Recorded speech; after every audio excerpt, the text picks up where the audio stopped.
ஹலாலான உணவை உண்ணாத வரையும் நம் துவாக்கள் அல்லாஹ்விடத்தில் ஒருபோதும் ஏற்றுக்கொள்ளப்படாது.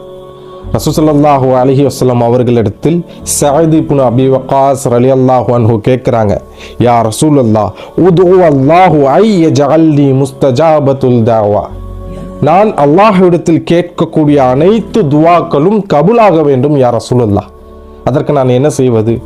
ஸல்லல்லாஹு அலைஹி வஸல்லம் சொன்னார்கள், வகால யா சஅத் அதீபு மத்அமக தகுன் முஸ்தஜாபத்துல் தஅவா, உங்களுடைய துவாக்கள் அல்லாஹ்விடத்தில் ஏற்றுக்கொள்ள வேண்டும் என்றால் உங்கள் உணவை நீங்கள் ஹலாலாக்கி கொள்ளுங்கள் என்றார்கள் ஸல்லல்லாஹு அலைஹி வஸல்லம். உண்ணுகின்ற உணவை நீங்கள் ஹலாலாக்கி கொள்ளுங்கள்.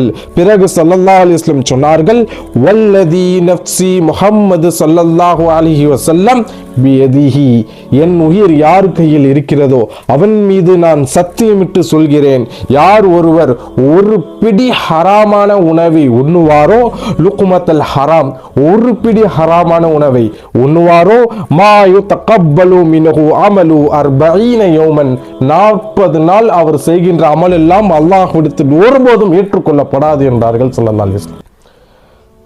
மாணவர்களே, இன்னைக்கு இந்த உணவு விஷயத்தில் இந்த இஸ்லாமிய சமூகம் அவர்களிடத்தில் இருக்கக்கூடிய பலகீனம், இன்னைக்கு பெரும் பெரும் கடல்களாக இருக்கக்கூடிய பெரும் பெரும் நிறுவனங்கள், KFC, டோமினோஸ், பீஸா ஹட் போன்ற பெரும் பெரும் நிறுவனங்களில் இன்னைக்கு இஸ்லாமிய சமூகத்தை சார்ந்தவர்கள் சுவை கண்டு தேடி தேடி அந்த இறைச்சியை சாப்பிடுகிறார்களே, மார்க்க அடிப்படையில் அதற்கு என்ன ஆதாரம் உண்டு? அது ஹலால் என்பதற்கு என்ன அத்தாட்சி?